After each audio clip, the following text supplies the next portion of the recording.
Allah yang layak untuk kami sembah. Sebab Kaulah Tuhan Allah kami yang mulia. Datanglah kerajaan-Mu, jadilah kehendak-Mu di tempat ini seperti di surga. Di dalam nama Yesus. Haleluya.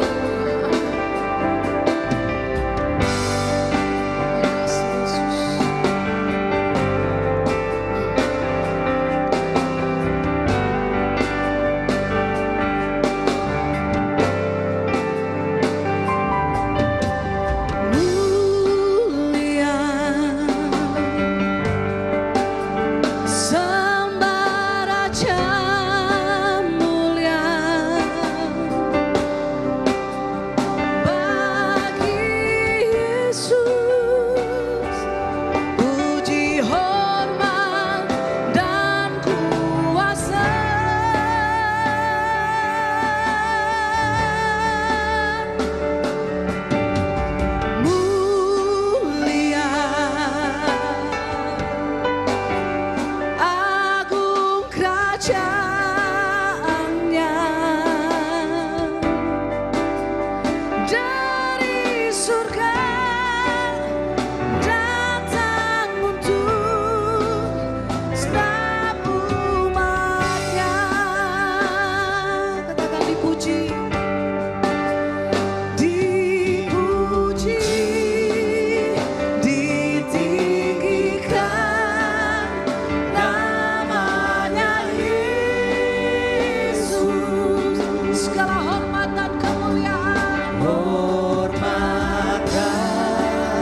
Sama-sama katakan mulia, sembah Raja mulia, bagi Yesus puji hormat dan kuasa, sebab Kau mulia. Mulia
setiap hadirat-Mu yang kami perlu.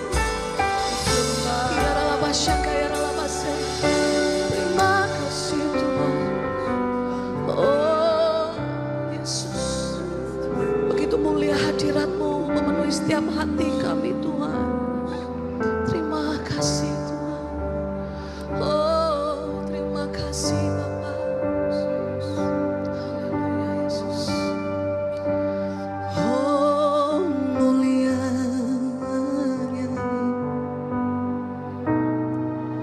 hadirat-Mu, kami bangkit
Shalom Bapak Ibu Saudara, warga kerajaan yang dikasihi dalam Tuhan.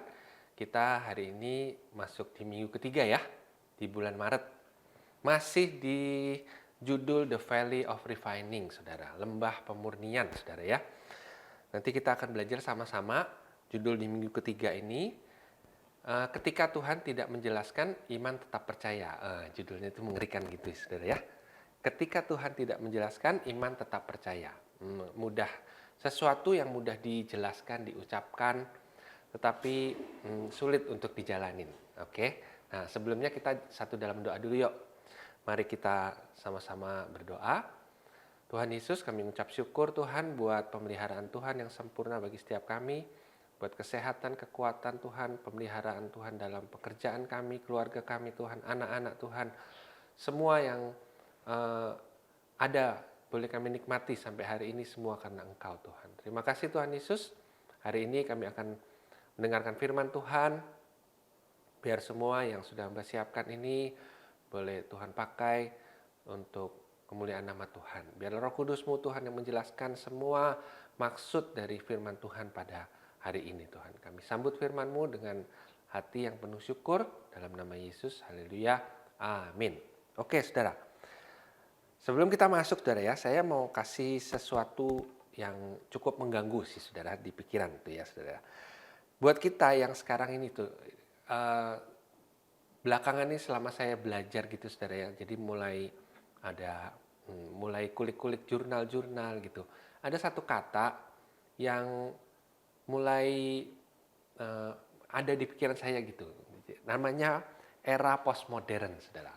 Jadi era postmodern itu jadi zaman sekarang di mana kita ini dipengaruhi banget sama media sosial gitu ya. Informasi itu begitu cepat tuh kita bisa dapatkan itu namanya era postmodern.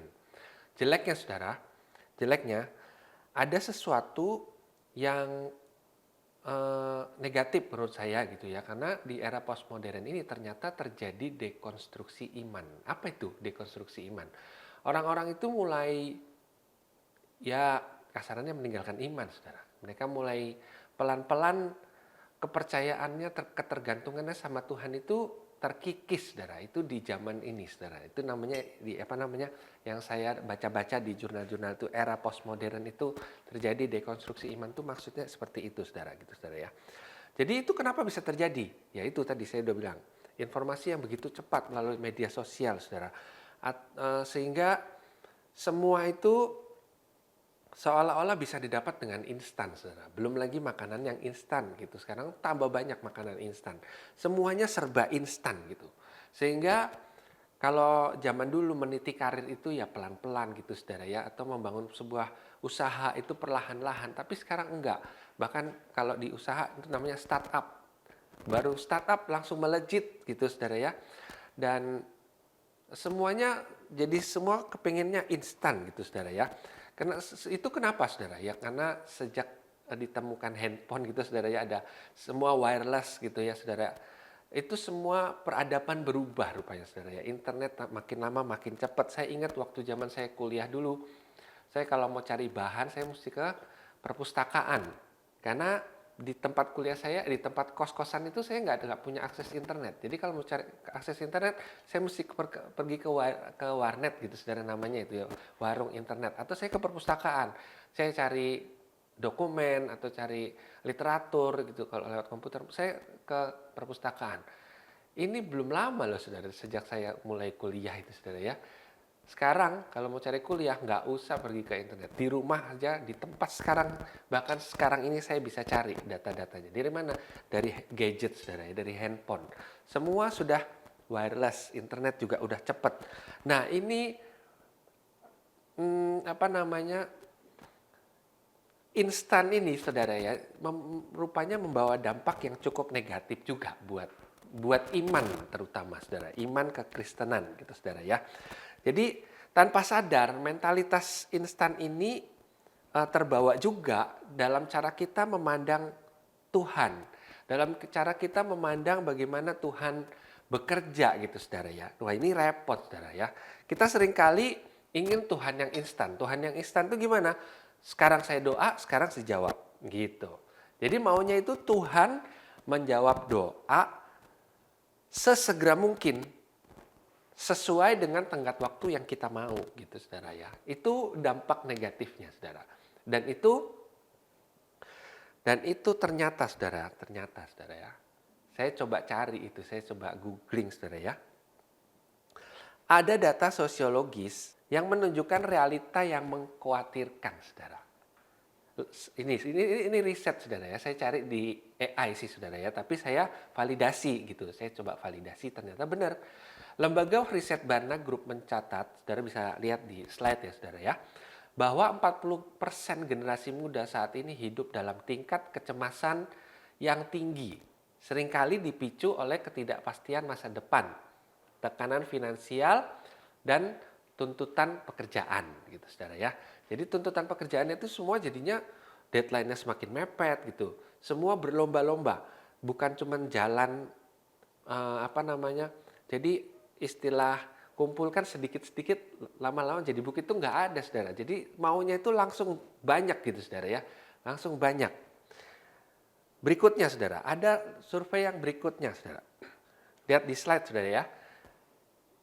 Ini survei lain lagi saudara. Survei lain lagi yang skalanya lebih besar, yaitu Religious Landscape Study dari Pew Research Center menemukan bahwa presentasi orang dewasa yang berdoa setiap hari anjlok jadi 44%. Nah, gitu saudara ya. Angka ini jauh lebih tragis di kalangan profesional muda, baik itu Gen Z atau milenial, di mana hanya sekitar 27% sampai 30% aja yang masih mempertahankan kebiasaan doa harian, berdoa harian saudara ya.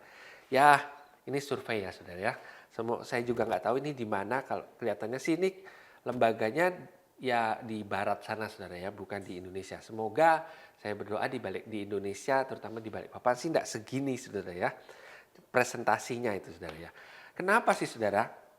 Kenapa banyak yang meninggalkan doa gitu ya? Kenapa banyak yang meninggalkan mulai pelan-pelan yang tadi saya bilang dekonstruksi iman. Mulai pelan-pelannya imannya terkikis gitu saudara ya. Cara pandang ke Tuhan itu berbeda sekarang saudara ya. Berbeda. Ini menyebabkan yaitu imannya makin lama makin terkikis. Kenapa saudara? Salah satu pemicu terbesar adalah kelelahan spiritual saudara. Kelelahan rohani gitu saudara. Kelelahan yang gimana? Yaitu doa yang gak dijawab-jawab gitu saudara ya. Karena dampaknya tadi mungkin masalahnya bukan, saya tetap percaya doa itu gak ada yang gak dijawab saudara. Doa itu semua dijawab. Jawabannya 3. Tidak, tunggu, atau ya gitu saudara ya. Jadi gak ada doa yang gak dijawab sama Tuhan. Tuhan itu selalu ada. Amin saudara ya. Yang bikin lelah adalah dia dampak dari kehidupan yang sekarang ini gitu saudara. Semuanya serba cepat, semuanya serba instan. Itu membuat orang-orang masyarakat gitu ya, orang-orang di luar atau bahkan orang Kristen sendiri gitu saudara ya. Bahkan mungkin ya saudara dan saya gitu, saya juga mungkin kalau di introspeksi mungkin ada gitu ya, membuat berpikir bahwa Tuhan itu nggak jawab doa gitu. Kok lambat banget sih Tuhan ini jawab doa gitu. Ini kebutuhannya ini cepet ini gitu. Kan seringkali begitu. Betul apa betul saudara ya? Betul apa betul gitu. Saya pikir ya betul lah gitu ya. Jadi sepertinya Tuhan terasa diam gitu. Nah, ini membuat akhirnya banyak orang tuh menyerah gitu saudara ya. Nah, pada hari ini kita sama-sama mau belajar gitu saudara ya. Sesuai judul yang tadi, ketika Tuhan tidak menjelaskan, tetapi iman tetap percaya. Gimana caranya saudara? Kita baca dulu nas Alkitabnya yang sesuai dengan tema kita di minggu ini saudara, di 1 Petrus 1 ayatnya yang ke-7 saudara. Mari saya ajak saudara kita sama-sama baca bersuara pelan-pelan 1, 2, 3. Maksud semuanya itu ialah untuk membuktikan kemurnian imanmu yang jauh lebih tinggi nilainya daripada apa saudara? Emas yang fana yang diuji kemurniannya dengan api sehingga kamu memperoleh puji-pujian, kemuliaan, dan kehormatan pada hari Yesus Kristus menyatakan dirinya. Oke, ini dari perjanjian baru nih saudara ya, dari 1 Petrus 1 ayat 7. Ini suratnya Rasul Petrus, saudara. Hari ini saya mau ajak saudara, kita lihat ada satu kejadian yang saya yakini merupakan tipologi yang bisa tergambar di ayat 1 Petrus tadi, saudara. 1 Petrus 1 ayat 7 tadi. Mari kita baca yuk sama-sama, kita sama-sama belajar hari ini dari kitab Daniel pasalnya yang ketiga. Saya pikir semua kita sudah pernah tahu kisah ini, saudara ya. Di situ judul perikopnya itu perapian yang menyala. Tahu ya saudara ya, ketika Sadrak Mesak Abednego, atau kita baca aja ya beberapa ayat supaya saudara ada gambaran. Saya bacakan buat saudara mulai ayat 1. Raja Nebukadnezar membuat sebuah patung emas yang tingginya 60 hasta, lebarnya 6 hasta, yang didirikannya di dataran Dura di wilayah Babel. Lalu Raja Nebukadnezar menyuruh orang mengumpulkan para wakil raja, para penguasa, para bupati, para penasihat negara, para bendahara, para hakim, para ahli hukum, dan semua kepala daerah untuk menghadiri pentahbisan patung yang telah didirikannya itu. Lalu berkumpullah para wakil raja, para penguasa, para bupati, para penasihat negara, para bendahara, para hakim, para ahli hukum, dan semua kepala daerah untuk menghadiri pentahbisan patung itu, patung yang telah didirikan Raja Nebukadnezar itu. Ayat 4. Dan berserulah seorang bentara dengan suara nyaring. Beginilah dititahkan kepadamu, hai orang-orang dari segala bangsa, suku, bangsa, dan bahasa. Demi kamu mendengar bunyi sangkakala, seruling, kecapi, rebab, gambus, serdam, dan berbagai-bagai jenis bunyi-bunyian, maka haruslah kamu sujud menyembah patung yang telah didirikan Raja Nebukadnezar itu. Siapa yang tidak sujud menyembah akan dicampakkan seketika itu juga ke dalam perapian yang menyala-nyala. Gitu, saudara ya. Berikutnya ayat 7. Sebab itu demi segala bangsa mendengar bunyi sangkakala, seruling, kecapi, rebab, gambus, dan berbagai-bagai jenis bunyi-bunyian, maka sujudlah orang-orang dari segala bangsa, suku, bangsa, dan bahasa menyembah patung emas yang telah didirikan Raja Nebukadnezar itu. Saudara, sampai sini dulu. Kita bisa lihat dalam Daniel pasal 3 ini, saudara ya. Kita bisa lihat bahwa di mana Sadrak, Mesak, Abednego. Sebelum sini kita lanjut dulu deh. Kita loncat tapi ya. Ayatnya yang ke 13-14. Sesudah itu Nebukadnezar memerintahkan dalam marahnya dan geramnya untuk membawa Sadrak, Mesak, Abednego menghadap.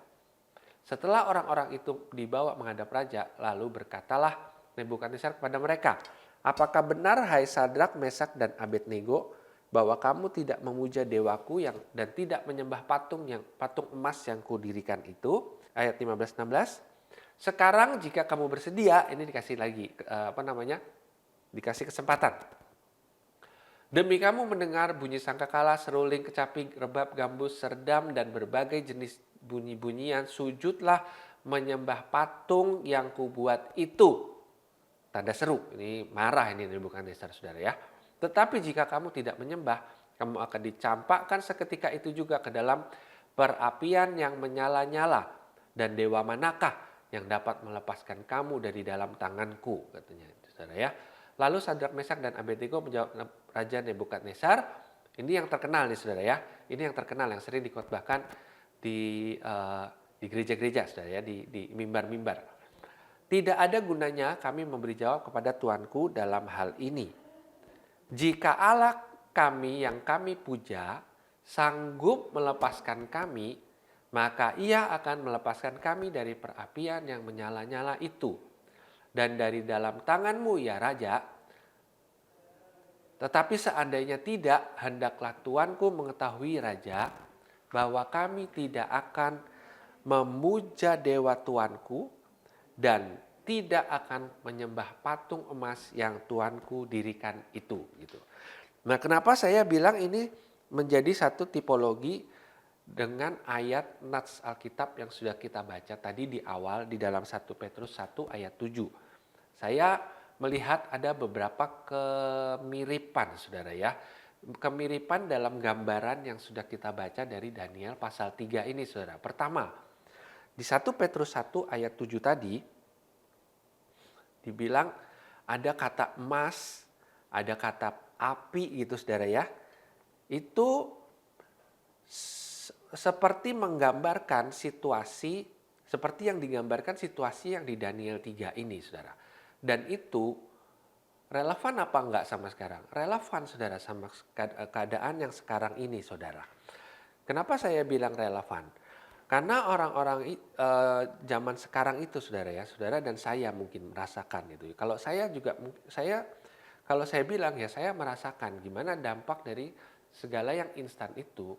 Jadi kita ini menunggu doa itu makin nggak sabar, Saudara.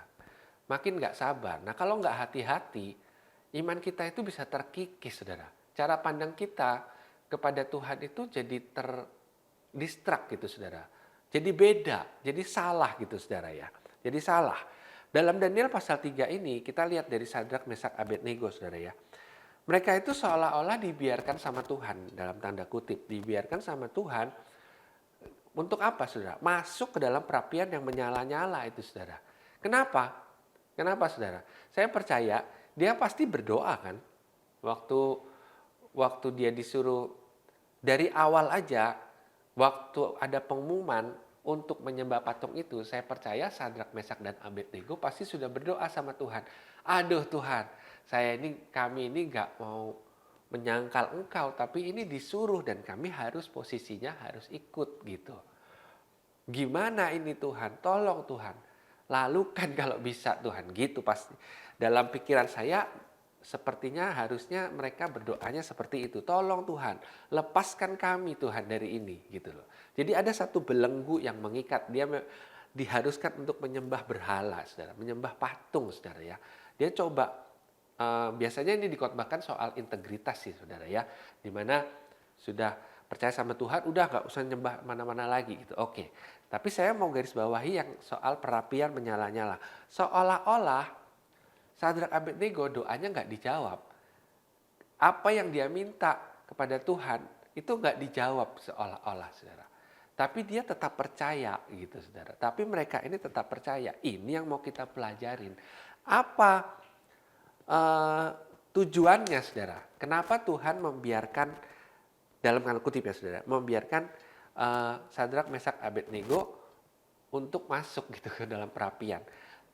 Ya tentunya nanti kalau Saudara yang tahu kisah akhirnya ini, tentunya dia Tuhan, kemuliaannya bagi Tuhan tentunya, Saudara ya. Tapi dalam pemahaman saya, Saudara, Sadrak, Mesak, Abednego pun dimurnikan, Saudara. Dia sudah percaya teguh gitu. Dia sudah nggak mau menyembah, saya nggak mau nyembah gitu. Nggak menyembah berhala, pokoknya saya menyembah Tuhan saja gitu. Bahkan mereka bilang sama raja, nggak mau gitu. Imannya keren, Saudara gitu. Mungkin Saudara di posisi yang seperti itu, berusaha mempertahankan kehidupan Saudara yang benar dalam kerjaan Saudara, dalam karir Saudara, atau dalam bisnis mungkin, Saudara ya. Dalam macam-macam hal gitu, Saudara. Saudara berusaha untuk keluar dari belenggu berhala itu, Saudara, berhala itu gitu. Saya lagi nulis tulisan itu ya, Saudara ya, dari kuliah gitu. Saya tentang keuangan diintegrasi dengan nilai-nilai kerajaan gitu.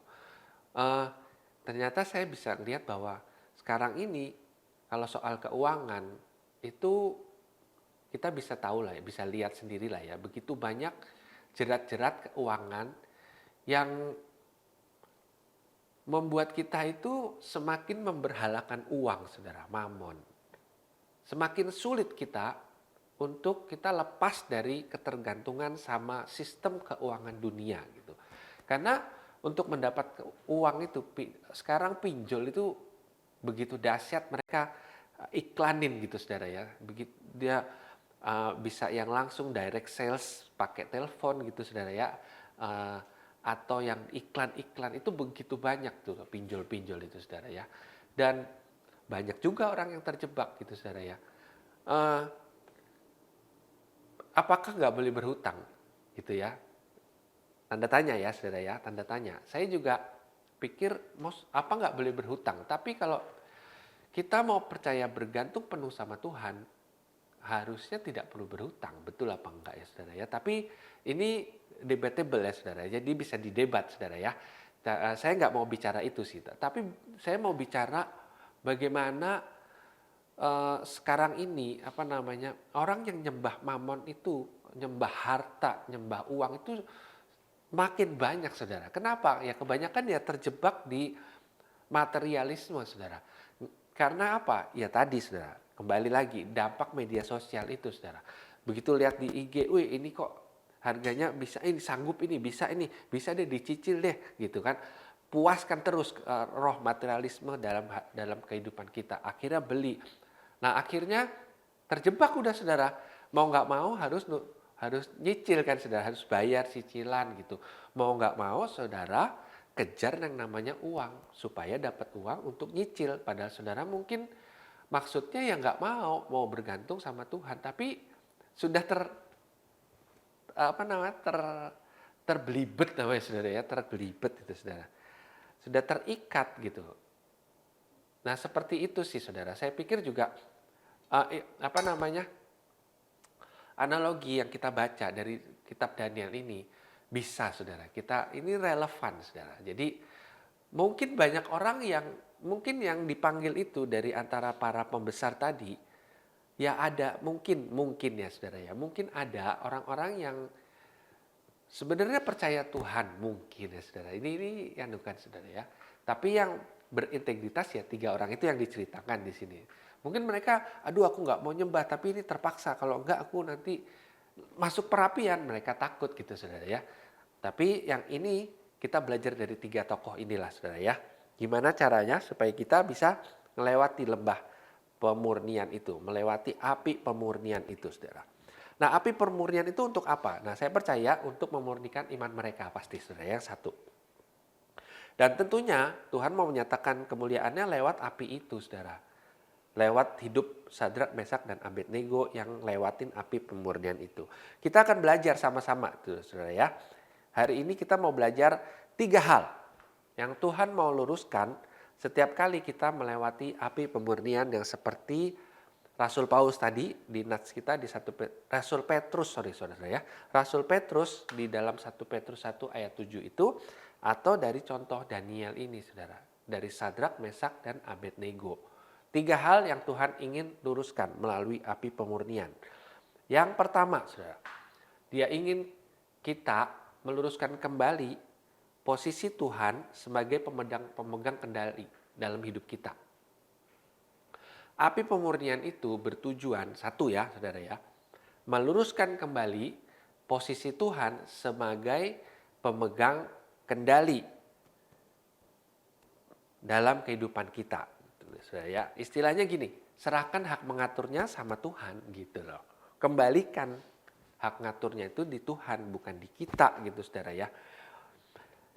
Yuk kita perhatikan di pasalnya ayatnya yang ke-17. Sadrak, Mesak, Abednego di situ berkata, ini paling sering ini ya, ini paling viral sepertinya ini ayat ini saudara ya, sering dikotbahkan. Jika Allah kami yang kami puja sanggup melepaskan kami, maka ia akan melepaskan kami dari perapian yang menyala-nyala itu dan dari tanganmu ya Raja. Saya percaya pernyataan ini bukan sebuah keraguan gitu saudara. Mereka yakin Tuhan bolehlah, Tuhan pasti bebaskan kami gitu. Pasti lepaskan kami. Ini seperti semacam doa gitu buat itu. Iman gitu kan. Seringkali kita gini, aku yakin deh pasti bulan ini bisa deh lunas gitu dalam nama Tuhan Yesus kalau pakai gitu ya. Atau saudara yang sakit mungkin, atau saudara yang mungkin yang terikat dengan narkoba mungkin. Saudara sudah berdoa, saudara pengen lepas, Tapi saudara rasa kok nggak bisa. Nah, saudara yakin beriman dalam nama Tuhan Yesus gitu ya, sanggup gitu saudara. Jangan pakai narkoba deh saudara ya, nggak kurang cocok. Ya itu aja deh. Mungkin saudara eh, lewat penyakit deh gitu ya, penyakit gara-gara saudara pakai narkoba mungkin ya gitu ya. Saudara sudah berhenti, terbelenggu nih, sakit nih gimana nih gitu ya, saudara. Atau saudara mau perbaiki keuangan saudara dalam rumah tangga gitu misalnya saudara ya, dalam kehidupan saudara. Saudara mau bebas gitu ya, saudara saya nggak mau diperhamba, saya nggak mau nyembah mamon, saya mau nyembahnya Tuhan gitu. Terus saudara doa, jika Allah yang kami puja sanggup melepaskan kami, maka Ia akan melepaskan kami gitu, saudara. Pernyataan ini bukan sebuah keraguan, ini proklamasi kedaulatan Tuhan gitu saudara ya. Mereka tahu siapa? Sadrak, Mesak, Abednego tahu bahwa Allah secara teknis bisa melakukan mujizat itu. Percaya bahwa Tuhan sanggup menolong adalah sebuah keharusan. Tapi saudara ya, lanjutkan. Mendikte Tuhan untuk bertindak sesuai cara dan waktu kita itu sebuah kelancangan gitu. Kenapa gitu saudara? Karena Dia Tuhan saudara. Dia yang berdaulat atas hidup kita. Bukan kita berdaulat atas Tuhan gitu saudara ya. Jadi di tengah-tengah kondisi zaman yang sekarang ini memang seringkali kita ditempatkan pada posisi dalam pemikiran manusia itu sebagai pusat kebenaran. Jadi kita ini yang harus ditolong gitu istilahnya gitu saudara. Kita ini yang harus Tuhan itu yang harus mengikuti kita. Nah, hari ini saudara, kita diajak untuk kembali tunduk pada otoritas Kristus gitu saudara. Di lembah pemurnian, dalam api pemurnian, tugas kita adalah percaya pada kuasanya. Kuasa siapa? Kuasa Tuhan saudara. Kuasa Tuhan. Dan tetap serahkan hak prerogatif kepada Tuhan. Jadi Dia yang punya hak semuanya, Dia deh gitu pokoknya. Dia yang paling berdaulat deh. Dia yang pengambil keputusan terakhir gitu. Dia yang pengambilan keputusan terakhirnya ada sama Tuhan. Kita akui bahwa jalan Tuhan itu lebih tinggi dari jalan kita. Meskipun itu berarti kita harus menghadapi rasa sakit gitu ya, kerugian finansial atau ketidakpastian gitu saudara ya. Next, yang kedua saudara. Yang kedua, tujuan api pemurnian itu apa saudara? Meluruskan ekspektasi kita pada kehendak Tuhan. Gitu saudara. Ayat 18 kita baca, tetapi seandainya tidak, ini keren. Hendaklah Tuanku mengetahui ya Raja bahwa kami tidak akan memuja dewa Tuanku dan tidak akan menyembah patung emas yang Tuanku dirikan itu. Ayat 18 ini merupakan puncak dari bagian ini saudara ya. Jadi seandainya tidak gitu. Jadi ini dia Sadrak, Mesak, Abednego ini sudah lewati yang tujuan pertama mereka sudah ngerti. Mereka kembalikan hak kepada Tuhan gitu saudara ya. Mereka sudah tahu bahwa Tuhan itu yang harusnya pegang kendali gitu dalam kehidupan mereka. Dan yang poin kedua ini gitu saudara ya. Kata tetapi seandainya tidak itu adalah suatu lawan gitu ya, perlawanan dari iman yang transaksional gitu saudara. Di titik ini motivasi kita itu diuji saudara. Apakah kita mengikuti Yesus karena berkatnya atau karena pribadinya? Itu yang dikoreksi dalam api pemurnian. Bayangkan di realita yang sekarang ini saudara ya, di dunia kerja gitu saudara, di dunia kerja. Mungkin kita lagi di posisi yang di ujung tanduk, mungkin yang pekerja gitu ya. Perusahaan yang dimana Anda bekerja itu lagi krisis. Jadi mungkin Anda lagi bagian keuangan atau misalnya gimana gitu ya. Terancam nih, saudara terancam dipecat. Kecuali Anda memanipulasi laporan keuangan. Atau para pengusaha. Kan lagi susah nih ya dapat proyek gitu. Di satu titik saudara bisa dapat proyek. Tapi Saudara mesti siapkan amplop untuk memenangkan tender. Sogok itu saudara ya, maksudnya itu ya. Nah proyek itu gitu saudara ya, sesuatu itu sepertinya patung emas modern gitu. Sesuatu yang harus saudara, oke iya manut gitu, ikut gitu. Saudara berdoa mungkin supaya ini dilalukan, jalan keluarnya dikasih gitu. Menyelamatkan supaya karir Anda selamat, proyek Anda jalan gitu, perusahaan Anda selamat gitu.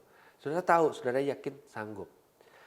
Tapi momen pembuktiannya berbunyi yang tadi. Tuhan seperti ini, Tuhan sanggup memberkati dan menyelamatkan pekerjaan saya.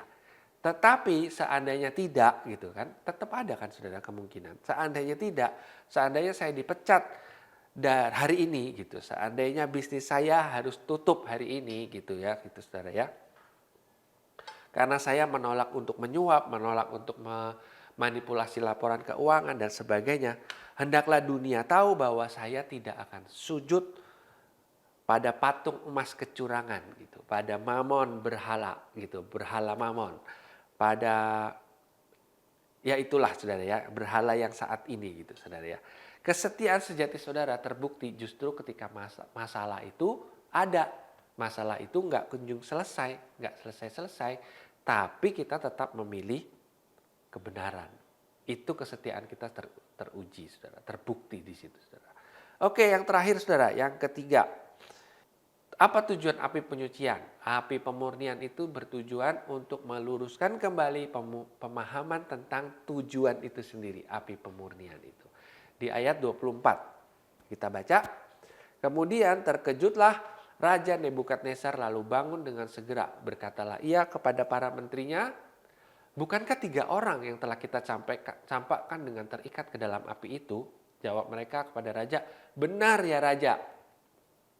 Terus Raja Nebukadnezar bilang lagi, tapi ada 4 orang kulihat berjalan-jalan dengan bebas di tengah-tengah api itu.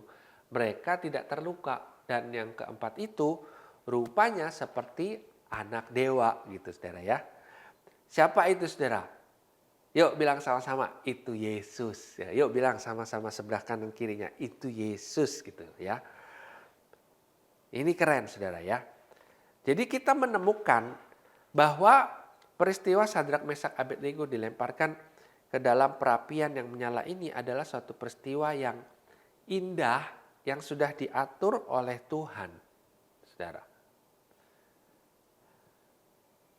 Tuhan ternyata nggak menjawab doa mereka dengan menggagalkan rencana Nebukadnezar untuk lemparkan mereka dalam api ya saudara. Tapi malah Raja Nebukadnezar malah tetap meneruskan rencananya masuk melemparkan mereka ke dalam api saudara. Tapi perhatikan ya saudara ya. Nanti di ayat-ayat yang terakhir saudara bisa baca.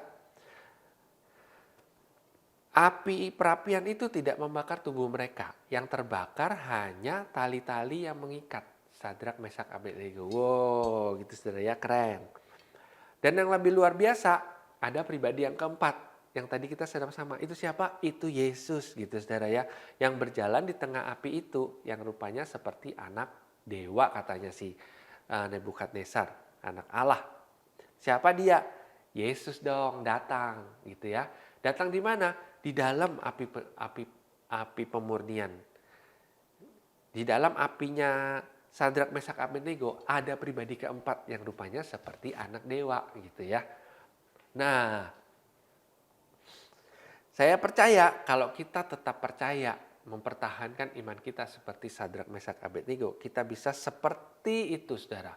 Di tengah api pemurnian yang kita laluin, lembah pemurnian ini saudara, yang lewatin api ini, Yesus ada sama kita. Wah itu keren banget saudara. Dan yang tadi jangan lupa saudara, gak ada yang kebakar. Bau hangus pun tidak, kalau saudara baca. Bau terbakar pun tidak ada gitu. Yang terbakar cuma apa? Tali yang mengikat Sadrak, Mesak, Abednego saudara. Tali itu aja yang kebakar. Nih bayangin saudara ya. Belenggu saudara akan terlepas gitu saudara. Belenggu dosa gitu, belenggu berhala itu yang membuat saudara terikat gitu sama berhala lah gitu ya saudara, sama apalah yang mengikat saudara pada saat ini gitu saudara. Itu akan terlepas. Dan ada Yesus di situ, gitu. Itu kerennya, saudara. Yesus itu, Tuhan itu selalu datang, hadir gitu, saudara. Dia bukan Tuhan yang jauh, dia Tuhan yang dekat. Dia Tuhan yang memanggil nama saudara dan saya, gitu. Amin, saudara ya. Jadi jawaban tidak atau belum dari Tuhan seringkali adalah caranya Tuhan untuk mengundang kita masuk ke level keintiman yang lebih dalam dengan Tuhan, dengan Yesus, dengan Kristus. Lembah pemurnian, api pemurnian diizinkan terjadi bukan untuk menghancurkan kita, tapi supaya kita, tali-tali yang membakar, yang mengikat kita, tali ikatan duniawi itu terbakar habis, saudara. Amin, saudara ya. Ini berita baik ini, saudara. Kabar baik buat kita semua. Apa tali-tali itu? Mungkin kesombongan kita, mungkin ketergantungan kita pada uang, pada harta kita, ketergantungan kita pada apa? Pada jabatan atau pada backingan mungkin, saudara ya. Atau mungkin pada saudara lihat, saudara mungkin atlet gitu ya, sehat. Saudara bergantung sama itu, terlepas, saudara. Atau tergantung sama apa? Ambisi pribadi. Itu semua terbakar di dalam api pemurnian itu, saudara. Kadang Tuhan nggak menyelamatkan kita dari api. Kenapa? Karena satu, dia mau membebaskan kita. Amin, saudara. Yang kedua, dia mau berjalan sama kita di dalam api itu. Amin, saudara ya. Tepuk tangan, saudara, buat Tuhan Yesus, saudara ya. Jadi ketiadaan jawaban instan, saudara. Kita udah sampai penutup ya, saudara ya. Ketiadaan jawaban instan dari Tuhan bukan tanda ketiadaan Tuhan. Seringkali kalau kita merasa sepi, kok Tuhan gak jawab-jawab ya? Di mana ini Tuhannya gitu, saudara ya. Itu bukan berarti Tuhannya gak ada, saudara. Bukan berarti Tuhannya gak ada. Tapi apa, saudara? Kalau saudara lewat lembah pemurnian, saudara lewat api pemurnian, mungkin pasti terasa panas. Api, saudara ya, api. Tapi di sanalah iman kita diproses menjadi emas yang murni, gitu, saudara ya. Jadi, yuk saudara, pada hari ini kalau saudara dengar rekaman ini, yuk sama-sama kita mau refleksi, saudara ya. Jadi jangan lagi tanya gini, kapan Tuhan akan mengeluarkan saya dari masalah ini? Jangan usah tanya gitu. Tapi ganti, apakah saya bisa akan tetap menjaga integritas dan menyembah Tuhan di dalam masalah ini? Langsung jawab iya gitu, saudara ya. Jawab iya. Jadi saya berdoa supaya lewat renungan kita pada hari ini, kita bisa sama-sama tetap menjaga integritas, saudara ya. Kita bahkan bisa semakin kuat, kita bisa boleh jadi mengerti apa tujuan kita dibiarkan, gitu, saudara ya, melewati api pemurnian itu sama Tuhan. Supaya kita dari yang nomor 3 gitu, saudara, ke atas, supaya kita paham bahwa pembiaran Tuhan ini tujuannya apa? Tujuannya adalah untuk memurnikan, bukan untuk menghancurkan. Kalau memurni gitu, seperti emas itu lewatin api, dia dibakar. Dia bukan semakin hancur aja gitu, tapi dia semakin murni, jadi bersih. Harganya mahal, saudara, semakin murni emas itu, saudara ya. Dan yang kedua, naik ke atas. Tujuannya apa? Lewat api pemurnian itu meluruskan ekspektasi kita pada kehendak Tuhan. Jadi kita bisa membiarkan kehendak Tuhanlah yang terjadi dalam kehidupan kita. Yang pertama, kita diluruskan, kita bisa meluruskan posisi Tuhan dalam kehidupan kita sebagai pemegang kendali, sebagai Tuhan Raja yang berdaulat penuh dalam kehidupan kita. Amin, saudara. Tuhan Yesus memberkati kita satu dalam doa. Tuhan Yesus, terima kasih. Ucap syukur buat firman Tuhan yang kami boleh dengar pada hari ini. Biar itu menguatkan kami ketika kami sedang dalam api pemurnian Tuhan. Biar kami boleh tetap kuat dan kami tetap boleh memandang kepadamu saja, Tuhan. Biar kami semakin dimurnikan dan kami boleh keluar menjadi seperti emas, Tuhan, dan nama Tuhan dipermuliakan, Tuhan, melaluinya, Tuhan. Terima kasih, kami mengucap syukur, kami berserah dalam nama Tuhan Yesus Kristus. Haleluya, amin.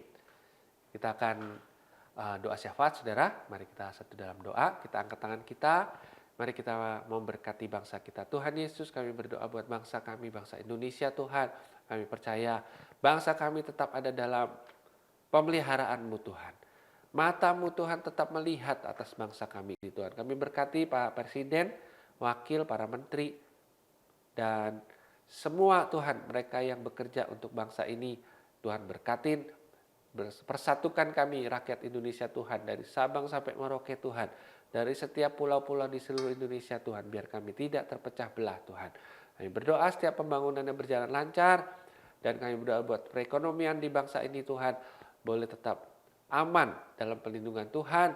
Dan tetap stabil Tuhan. Di tengah goncangan dunia yang sedang gonjang-ganjing ini Tuhan, kami percaya Tuhan beri hikmat bagi pemerintahan kami Tuhan untuk tetap boleh mengamankan stabilitas perekonomian politik di bangsa kami Tuhan. Terima kasih, kami mengucap syukur. Berkati juga kota Balikpapan. Tuhan berkati damai sejahtera yang berlimpah Tuhan atas kota kami Balikpapan Tuhan. Berkati juga pembangunan Rocketway, kami mengucap syukur. Kami diberi kesempatan untuk membangun Bait-Mu Tuhan, gereja-Mu Tuhan di kota ini Tuhan. Kami percaya berkati tangan-tangan jemaat-Mu Tuhan untuk membangunnya Tuhan.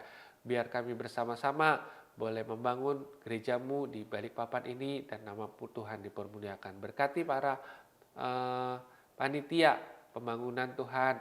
Biar Tuhan beri hikmat bagi mereka Tuhan dalam melaksanakan proses pembangunannya. Terima kasih, kami ucap syukur. Kami sebentar mau juga akan memberikan persembahan Tuhan. Biar Tuhan berkati tangan-tangan yang memberi. Baik itu mengembalikan persepuluhan, memberikan persembahan diakonia, persembahan misi, persembahan syukur, persembahan pembangunan Tuhan. Berkati semua Tuhan, kami percaya usaha pekerjaan umat-Mu Tuhan diberkati Tuhan. Apa saja yang mereka kerjakan pasti berhasil Tuhan dan beruntung Tuhan. Terima kasih, kami ucap syukur. Biar kami memberikannya dengan penuh sukacita dan kerelaan hati. Dalam nama Yesus kami memberi. Haleluya. Amin. Mari kita buka kedua tangan kita, saudara. Kita akan akhiri ibadah kita pada hari ini. Terima berkat dari Tuhan, saudara, bahwa kami percaya Tuhan dengan kehendak-Mu, bahwa kami akan semakin naik dan tidak turun, menjadi kepala bukan ekor. Diberkati keluar masuk kami. Bahkan kami dengan mulut kami sudah diurapi. Ayo saudara dan saya sudah diurapi. Mari kita kepalkan kedua tangan kita ucapkan 3 kali bersama-sama. Apa saja yang saya buat dengan kedua tangan saya ini pasti berhasil, sehat dan beruntung. Apa saja yang saya buat dengan kedua tangan saya ini pasti berhasil, sehat dan beruntung. Sekali lagi, apa saja yang saya buat dengan kedua tangan saya ini pasti berhasil, sehat dan beruntung. Terima berkat Tuhan, Tuhan memberkati engkau dan melindungi engkau. Tuhan menarik kau dengan wajahnya, beri kau kasih karunia. Tuhan hadapkan wajahnya padamu, beri kau damai sejahtera. Ucap syukur Tuhan dalam nama Tuhan Yesus. Semua yang percaya sudah terima berkat Tuhan, yuk sama-sama katakan amin. Tuhan Yesus memberkati saudara.